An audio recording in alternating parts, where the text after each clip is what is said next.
날마다 솟는 샘물과 함께하는 오늘의 큐티 시간입니다.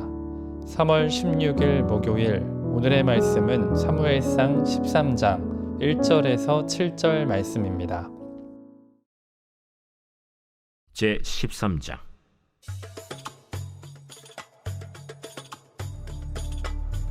사울이 왕이 될 때 40세라. 그가 이스라엘을 다스린 지 2년에 이스라엘 사람 3,000명을 택하여 그 중에서 2,000명은 자기와 함께 믹마스와 베델산에 있게 하고 1,000명은 요나단과 함께 베냐민 기브아에 있게 하고 남은 백성은 각기 장막으로 보내니라. 요나단이 게바에 있는 블레셋 사람의 수비대를 치매 블레셋 사람이 이를 들은지라. 사울이 온 땅에 나팔을 불어 이르되 히브리 사람들은 들으라 하니 온 이스라엘이 사울이 블레셋 사람들의 수비대를 친 것과 이스라엘이 블레셋 사람들의 미움을 받게 되었다 함을 듣고 그 백성이 길갈로 모여 사울을 따르니라. 블레셋 사람들이 이스라엘과 싸우려고 모였는데 병거가 3만이요 마병이 6,000명이요 백성은 해변에 모래같이 많더라. 그들이 올라와 베다웬 동쪽 믹마스에 진침해 이스라엘 사람들이 위급함을 보고 절박하여 굴과 수풀과 바위 틈과 은밀한 곳과 웅덩이에 숨으며 어떤 히브리 사람들은 요단을 건너 갓과 길르앗 땅으로 가되 사울은 아직 길갈에 있고 그를 따른 모든 백성은 떨더라. 새로운 아침입니다.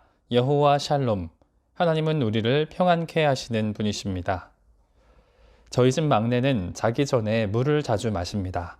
아마 제 아비를 닮아 위장에 열이 많아 그런 것 같기도 합니다. 그런데 문제가 있습니다.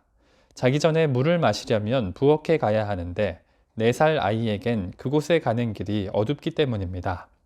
깜깜한 통로를 혼자 갈 용기가 없기에 어린 막내는 누워있는 저나 아내를 흔들어 깨우곤 합니다. 비록 피곤함에 지쳐있긴 하지만 두려워하는 아이를 위해 저는 손을 잡고 함께 갑니다. 혼자서는 어두움도 두렵고 낯선 소리도 무섭겠지만 아빠 손을 잡은 아이는 걱정이 없습니다. 아빠가 자신을 지켜주고 아빠가 내 울타리가 되어줄 것을 믿기 때문입니다.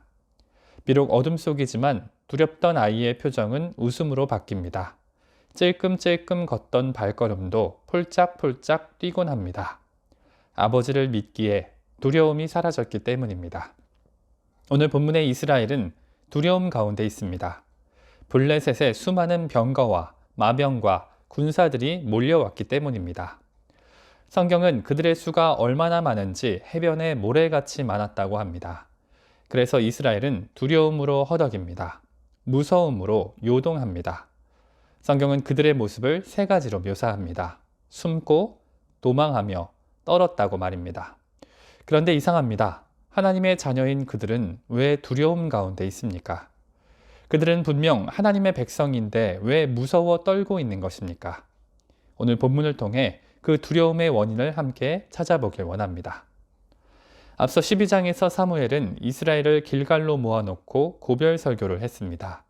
먼저 사무엘은 자신이 이스라엘의 사사로 섬기는 동안 어떤 잘못도 하지 않았음을 설명했습니다. 그리고 사무엘은 사사로서 이스라엘의 죄악을 판단했습니다. 그는 이스라엘이 여호와를 잊었다고 말합니다. 구원자 하나님을 잊었다고, 참 왕이신 하나님을 잊었다고 말입니다. 그리고 사무엘은 기도를 통해 우레와 비를 내려 그들의 죄를 밝히 드러냅니다. 이에 이스라엘은 자신의 모든 죄에 왕을 구하는 악을 더한 사실을 자복하고 회개합니다. 그리고 본문 13장이 시작됩니다. 그런데 13장 1절은 성경의 대표적인 난해 구절 중 하나입니다. 왜냐하면 히브리어 원문에는 사울의 나이에 40이란 말이 없기 때문입니다. 원문을 그대로 해석하면 이렇게 됩니다. 사울이 왕이 될 때 살이었다 혹은 년이었다. 개역개정은 사도행전 13장 21절에 바울의 설교를 근거로 사울이 40세에 왕이 되었다고 하여 원문에 없는 숫자 40을 추가로 기록했습니다. 또 일부 학자는 단어의 유사성을 근거로 30이라는 단어가 생략되었다고 주장하기도 합니다. 하지만 병력을 통솔하고 적군을 무찌를 만한 성숙한 아들이 있는데 아버지 나이가 30이라는 것은 적절치 않아 보입니다. 심지어 헬라어 역본인 70인경은 이 절을 원문에 없는 말로 간주하여 1절 전체를 생략하기도 합니다. 그런데 이는 현존하는 많은 히브리어 사본들과는 분명히 일치하지 않는 사항입니다.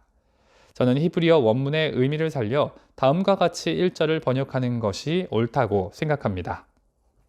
사울이 왕이 된 해, 그리고 그가 이스라엘을 다스린 지 2년에 라고 말입니다. 2절을 보면 사울은 자신의 통치 기간에 3,000명의 정예군을 세웠습니다. 이는 앞서 11장에 암몬과 싸우기 위해 모은 이스라엘 병사 33만 명과는 다른 군대입니다.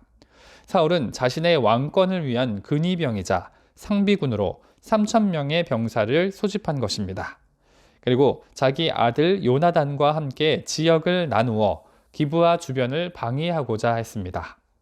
그런데 3절을 보면 요나단이 블레셋의 수비대를 먼저 공격한 것을 알 수 있습니다.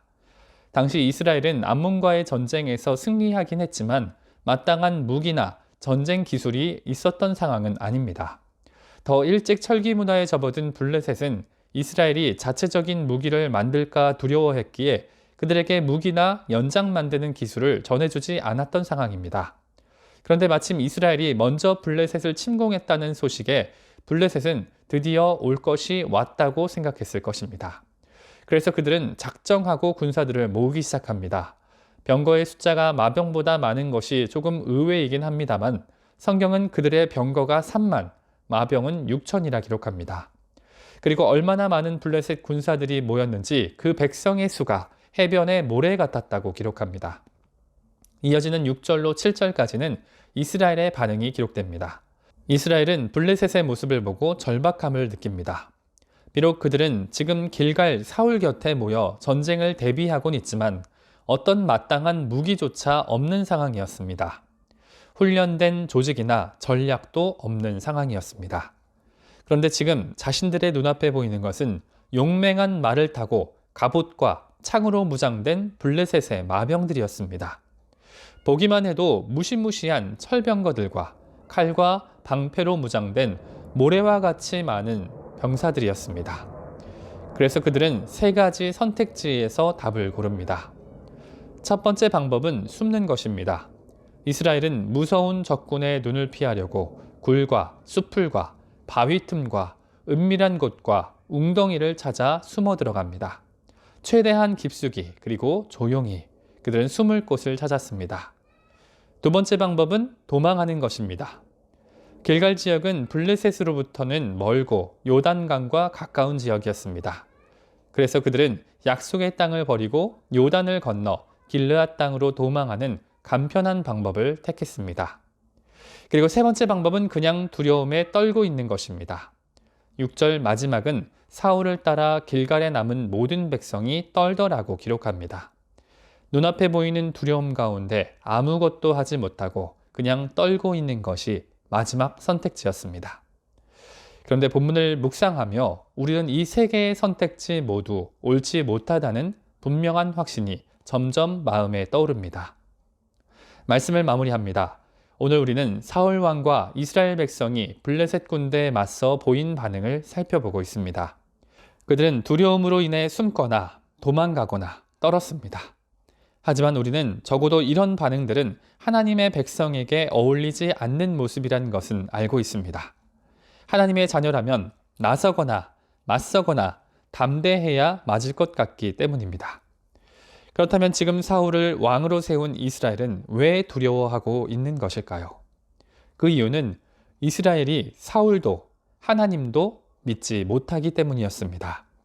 그들은 자신들의 욕으로 인간 왕을 세웠지만 그 인간 왕은 사실 무력한 존재라는 것을 이미 알고 있었습니다.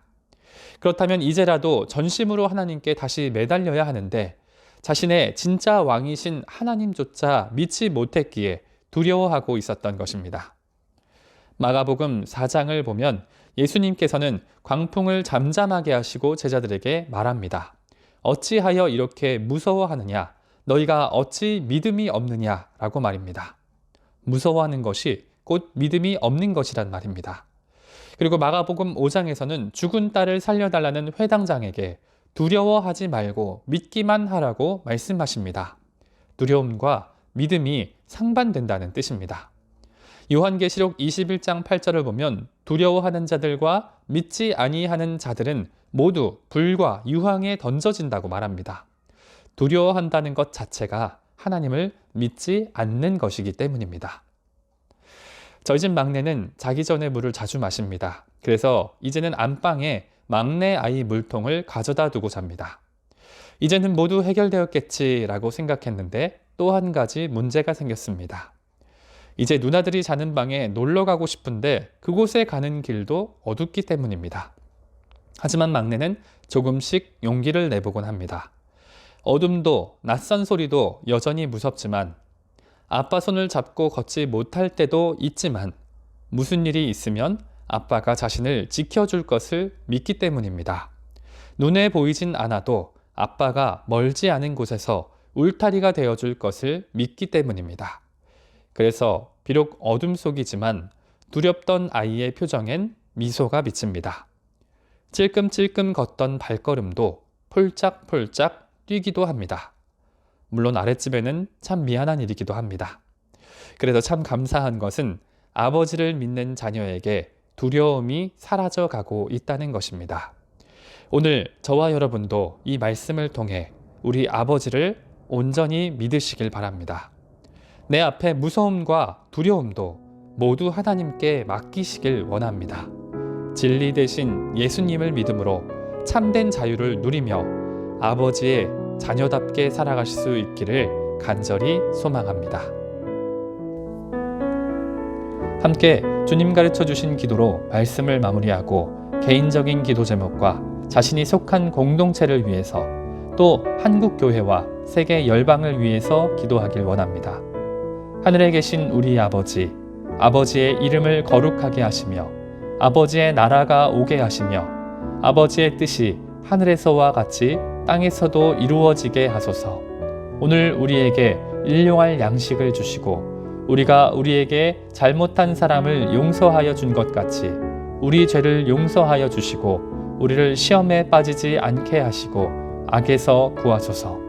나라와 권능과 영광이 영원히 아버지의 것입니다. 아멘.